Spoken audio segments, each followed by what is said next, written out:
Ava, so great to be here with you today with such an esteemed group of scientists and scientists who have really put together an upcoming event to mark the discovery of methane, which happened 250 years ago. So this conference, Methane Action for People and Planet, From Discovery to Solutions, will be held on the 30th of March to the 2nd of April in Ispra, Italy. And today we're just really lucky and fortunate to have all of the scientists who came together to organize this conference and really hear a little bit of behind the scenes.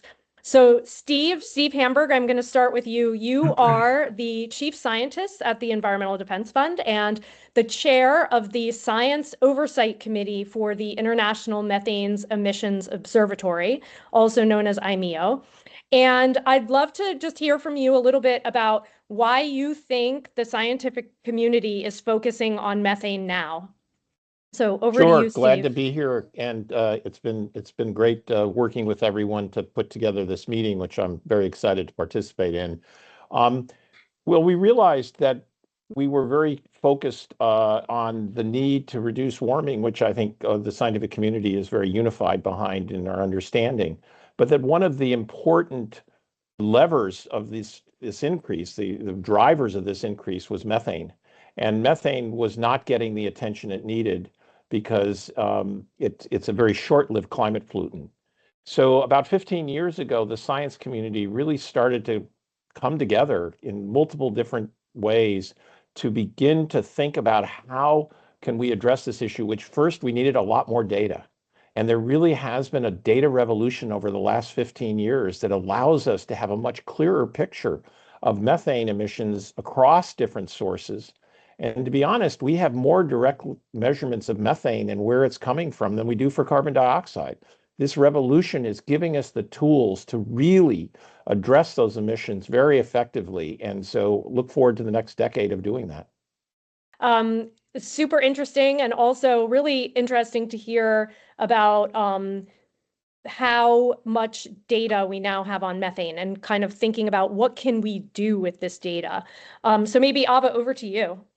Yeah, I would like to move to Greece.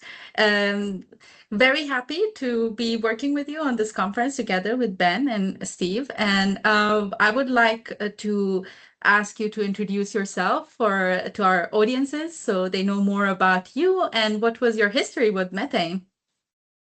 Thank you, Ava.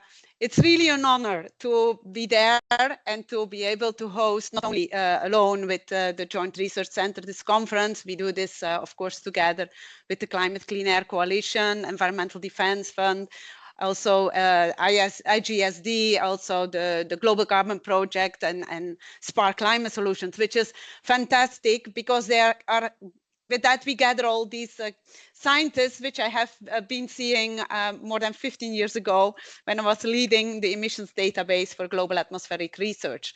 And I remember doing indeed, or contributing indeed to the global methane budget analysis with our EDGAR data. And I can't agree more with Steve that we have seen now a revolution on the measurements. And with that also, we have been realizing how much we know and what we don't know, let's say. Also, that is really fantastic. Now, it's as well a unique occasion to celebrate it here near the shores of Angera, where the first discovery 250 years ago happened by the famous Alessandro Volta. And I would say, maybe it's thanks by standing on the shoulders of such a giant that we can see now much further now. And so that's, for me, one of the things why I'm so excited in having this conference, and I'm really looking forward to it. Thank you. And we were just talking about 250. So the question is, why 250? Do you want to explain more about the number? Yeah, so 250 is not the new estimate of the global warming potential, which was one of the remarks of a scientist here. It's really the 250th anniversary. In 1776, Volta discovered methane, and that was at the Brusquera marshes. Brusquera is now there is a nature reserve there, with including a small island, Partegora, where Volta was a little bit with his boat making measurements and finding methane. It's 5 kilometers from here, and Ispra is our hometown. The Joint Research Center is having the biggest site of the Joint Research Center at Ispra, and it's nevertheless the third largest site of the European Commission. We have there 2,000 scientists. It's a remote area, but nevertheless very nice to have now people coming here. And we are proud, let's say, of in Europe to have not only this discovery, we had as well Paul Crutzen, Nobel Prize winner on atmospheric chemistry. We have as well the Copernicus Atmospheric Monitoring Service, which with the Tropomi instrument is measuring methane from space now. So I think we have quite some elements scientifically to bring to this conference. Of course, we are not, we should not be alone, because methane is a global problem that needs to be tackled globally. But also qua policymakers, I think also from DG Energy, we will have high-level representation here, because we are as well proud on the comprehensive methane regulation. And we would like to see that followed up also with other countries. So to be all together behind this endeavor for reducing methane emissions. Over to you. So one thing I think is really interesting to point out is that methane was discovered in a wetland, but it's also something that we think we can reduce. So maybe Ben, do you want to take a stab at that? Yeah. Ben, sorry, I'll just say Ben Poulter, the senior scientist at Spark Climate Solutions. Yes. Okay. Thank you for the question, Sandra, and thank you, Ava and Sandra, for organizing this this video podcast to talk about the conference. I wanted to step back just a little bit to acknowledge our scientific colleague, Ewan Nisbet. And last summer in 2025, Ewan and I were chatting, and Ewan pointed out that this year, 2026, would be the 250th year marking the discovery of methane by Volta.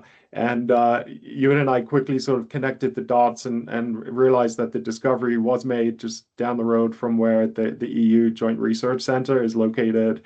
And I started talking to the community, to greet to Steve and others to put together this conference. And so without Ewan sort of pointing this out, we might have missed the occasion. He also pointed out that 2025 was the 250th birthday of Jane Austen. And so there was a lot going on at that time when Volta was around, and Cavendish discovered hydrogen at the same time. And there was sort of inquiries into whether the bubbles that Volta was collecting were indeed hydrogen, and they discovered that it was a different gas.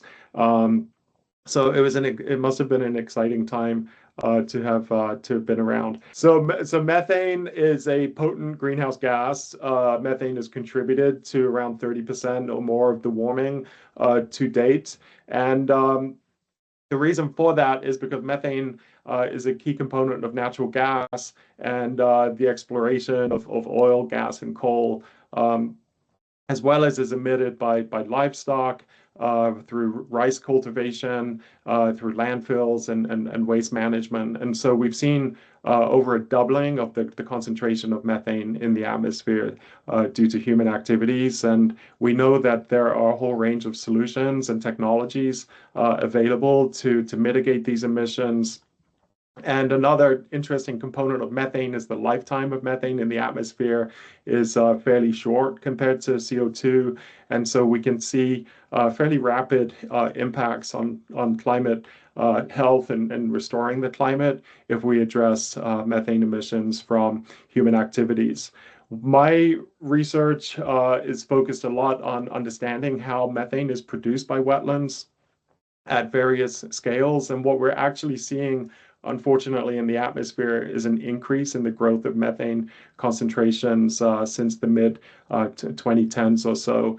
And the concern there is that as the wetlands are warming, as temperature approaches 1.5 degrees anomalies or more, that the wetlands will actually start to produce more methane. And we'll have to come up with technologies or ways to manage wetlands to try to offset those emissions until we can return the climate back to a safe and stable state. And so what I'm hoping to get from this conference is to bring together a whole spectrum of perspectives on the policy side, on the monitoring side, on the understanding of the different producing sectors of methane to put together as comprehensive a vision as possible so that we can be successful in managing methane and restoring the climate.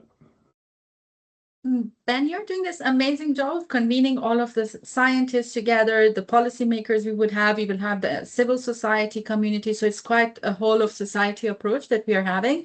And I was wondering what you could tell our audiences about the agenda, the conference, and what people can expect, why they're planning to be there.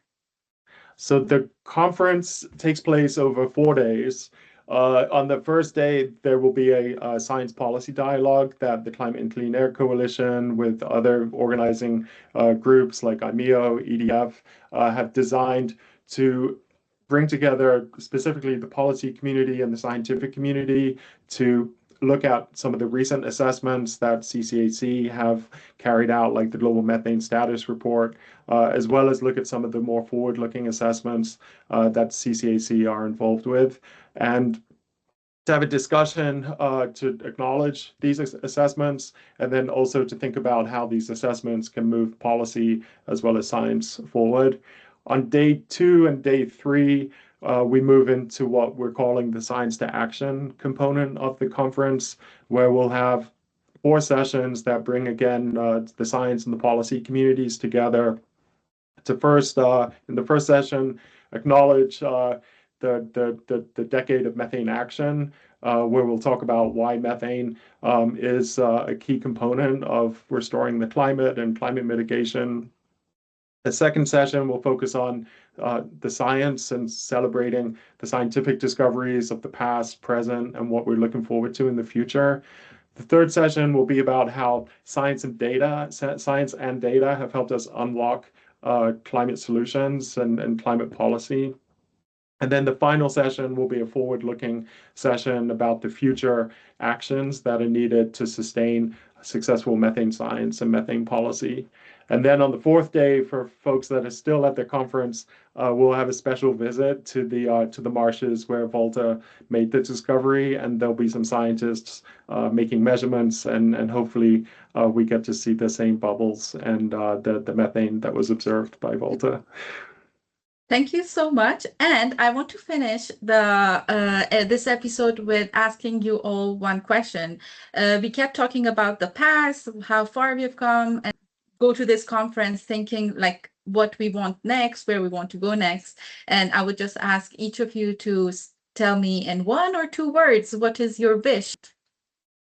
Well, I can start by simply saying we need to make science policy relevant. Maybe that's not 2 words, but one of the things that, and I'll take a little longer than your 2 words, but one of the things that really has changed over the 15 years that there's been a greater focus on understanding methane and methane emissions is to recognize that we really need to shift how we do our science so that our data can be used by industry, by civil society to really drive the change. And that change is about climate, but it's also about air quality and human health, because methane is very potent in creating increased ozone and having a negative impact on people's health. So we're really seeing this fundamental change in how the science community has come together. Initially, it started not exclusively, but a big effort in the United States. It's really global now. It quickly spread, and a much larger number of scientists around the world are really leaning into how do we provide policy relevant data that really helps people understand. And I can't stress enough Ben's earlier point that we know how to reduce methane in a lot of these sectors. We could dramatically reduce methane emissions at really low costs using existing technology. So this is a case where we have the solutions. We now have matured the science. We now have satellites that can help us monitor things on a global basis. So we have all the elements to fix a problem and do it cost effectively and do it quickly. That's an optimistic opportunity. There's real opportunity there to make a big difference. I think this conference is about getting people together to see that opportunity, to see the ability to really drive critical change and do it in a way that's scientifically based and is very effective. And I turn to Greet. Over to you. What's your wish? Thank you. Well, my wish would be that we interconnect amongst different disciplines. So this is a very multidisciplinary field, as we have seen even in the European Commission that it started off to be seen as an air pollutant.